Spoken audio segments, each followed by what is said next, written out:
Hello guys and welcome to VollGazzRacing Season 10 Division 1 round number 9 here in Spielberg at the Red Bull Ring in Austria. That is quite a mouthful.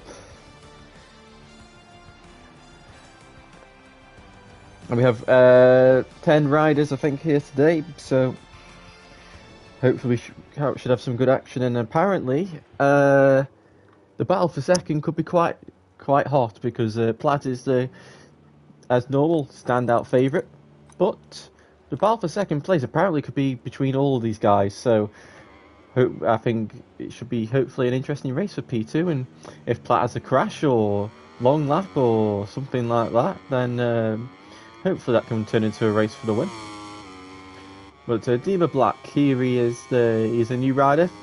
I don't know if it's just for today or for the rest of the season, but he is on the board the Prima Ducati and he's already gone down. Great debut there. Seamus is here as well on board the Monster Energy Yamaha, as Craig is a massive moment into turn 3. Let's see, and we got Flavio, who is he has raced here before, but unfortunately I wasn't there the last time he was here, so I think this is his second race of the season on board, and he is on board the Red Bull KTM.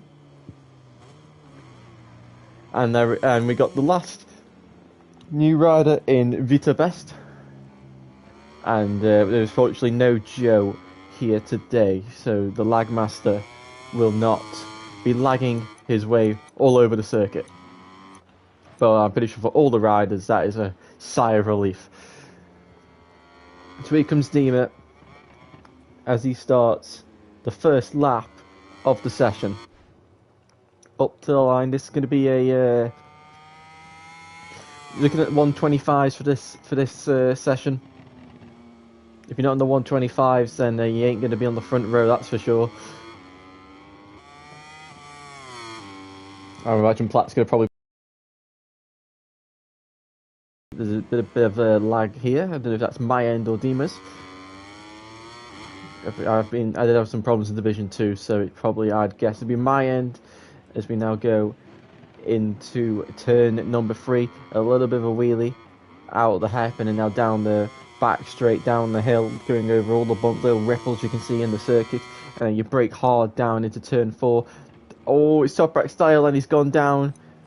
Fortunately, the front end just did not like the rear lifting, as Platt now will be the first person to set a valid lap time as it stands, as he goes through the second sector point now, and he changed direction for the two left-handers of turn 6 and 7.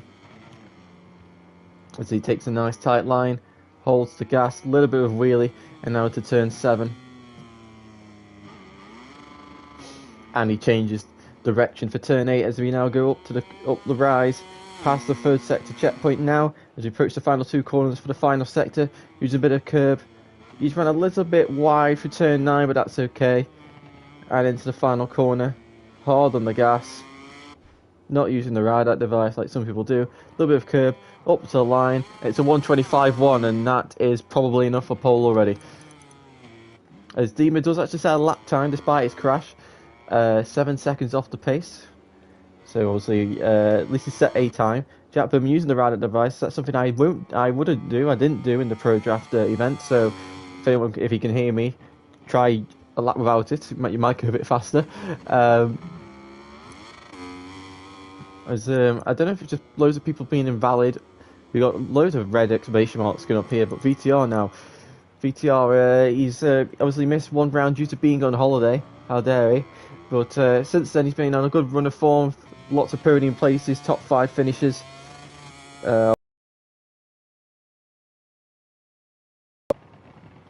Sorry, he's 4th. So we're 55 points are available after this round. Nelson is 51 behind Platt. So if Nelson can finish second, he will take it. And then for the rest of them, it's really complicated. But basically, if Platt is on the podium, VTR can no longer win it. And then it depends on how Nelson and Craig do. But we all know that Platt's probably going to win. And VTR goes really hot into the final corner. And that's not what you want to be doing. and he somehow got away without an invalidation there. Where is Dima? Dima is somewhere on the circuit, trying to improve his. BTR goes second with a 26.2. That is not going to be enough to hold on to that front row place, as Dima is now boxing, and Nelson, second in the championship, goes down at turn 6. So lots of people making mistakes everywhere. At Jack Berman now, I can't remember if he's in the party or not, if he has to be muted or not. So, about to see, I want to see what he does in that last sector, see if he can hear me and if he takes my advice as we go into the chicane. Vita Best, who's just boxed for fresh rubber and fuel, is just in front. Hopefully gets out of the way. If that is, yeah, they does nicely done by Vita. Hard on the brakes now into turn 3. Personal best sector 1 because Jack Berman's yet to set a lap time. Down the back straight now, heading towards turn 4, probably the hardest braking zone on the circuit. The front end fully compressed, the rear wants to just dance in the air. And into turn 4, and he gets through that okay. Now into turn 5. It's a bit of a pain with how the pickup system works on this game. Into turn 6, he's quite wide on entry, but he cuts it back for a nice late apex. Down the hill, a little bit of wheelie, and into turn 7, nice tight line again. Change direction for turn 8, trying not to hit the curb on the right hand side, and he runs a white line very nicely there. Up the crest, under the crypto data Whisper sponsor board, through the penultimate corner and into the final corner. Will he use the ride-out device? Let's see. He does, so he obviously can't hear me. And up to the line he goes, and he moves into 3rd. Oh, and he's gone. That's weird. He's run out of fuel. That must be what's happened. Sheamus now starts his. Hopefully, first valid lap as Platt is improving in sector 1, so he's looking for that 124.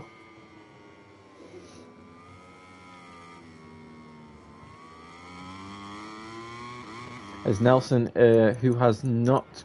Let's see, he does round the final corner. I don't think he's crashed on this lap, but his first 2 sectors weren't the best that he has done so far. Crossed the line and he goes into 3rd place onto the front row. Sheamus is so Dima Black is improving. Sheamus is also in personal best. Craig's on personal best as well. Flavio and Vita on 2 invalid lap times. Platt 2 red sectors. I think Sheamus is just behind him on track. Yeah, as you can see, Platt is now approaching the final sector. We'll try and go board in cockpit cam. He takes turn 9 a lot tighter than last time, so he can take a little bit more corner speed into the final corner.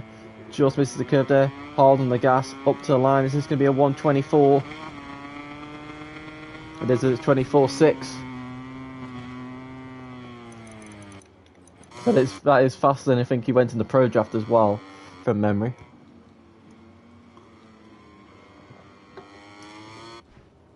And Dima Black now a lap without crashing. Sheamus goes into 2nd place.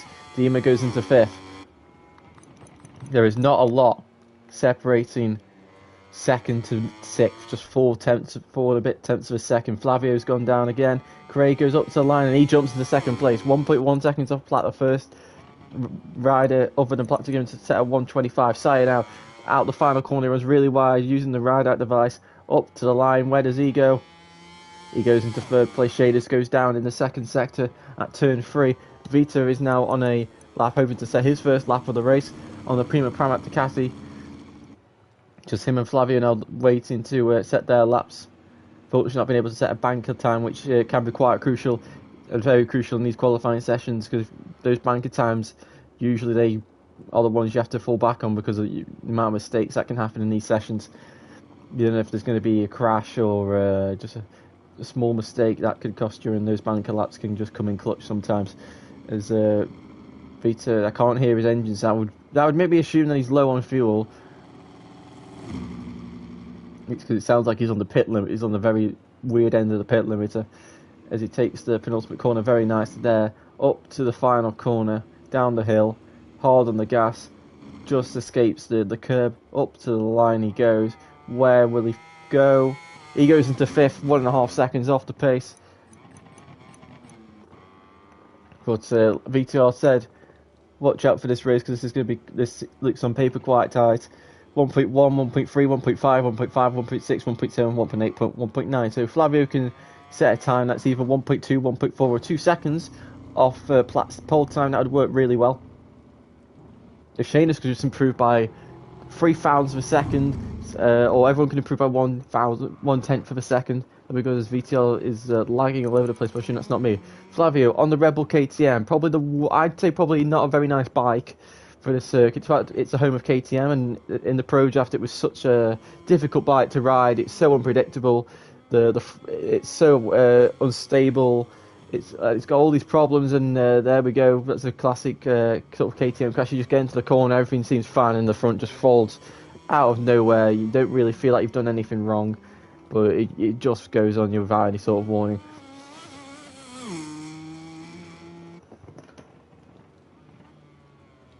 Into the penultimate corner, that's invalidation, and he is going to box, I would imagine. Yep, final.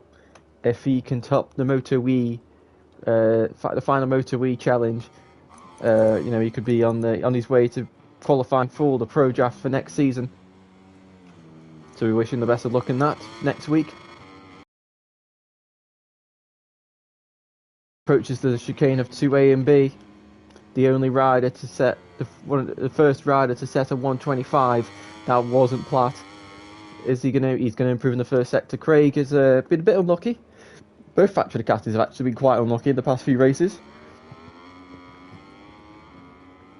Jack was very vocal about that after Kazakhstan, and just before this race he was saying he prays he doesn't get taken out, because I think he's been taken out in the last 4 races. So sector Platt has lost time in the first and second sector as well, so it looks like that 24.6 is probably going to be the benchmark, and probably the best time that can be done unless Platt can find something in the third and fourth sector. And Craig has lost time in the third sector as well. One more sector to go, and he's going to quickly put on some fresh rubber and try and set a better time. Platt is not going to improve, it looks like. He's on the medium tyre, trying to see which front is. He's got soft front, so he's going soft medium, which I think is, so he's on the qualifying tyres and unable to improve. So it looks like, I think that'll be the best he can hope for, because he ain't gonna, and he's invalidated, so he's either got to save the fuel or just simply, unless he's got enough fuel to, unless he's ran out of fuel so he can teleport back to the box, which is actually a very devious plan, and decides to run out of fuel as well. Sheamus now starts his penultimate lap. It is quite laggy. I don't know why. Unfortunately, the lobby is quite laggy, so things are appearing not as they should.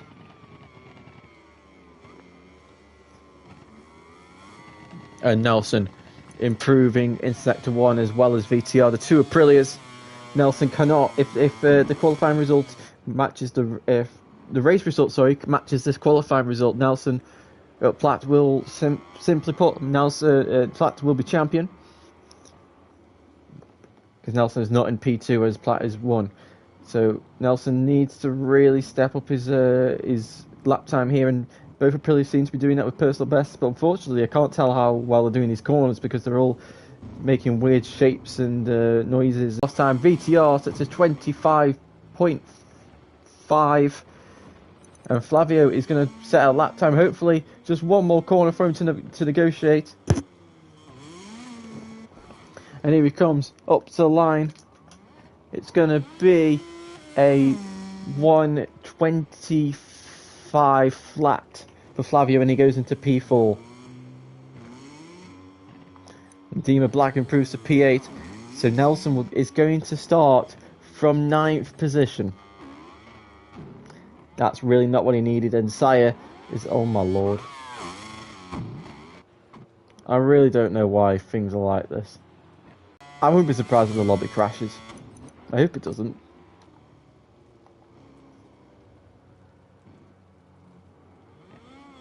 My word. And Dex joined as well as a spectator. I hope he's not seeing what I'm seeing. I don't know what's going on here. But Flavio's going to round the final corner. He's continuing to improve. Flat has been able to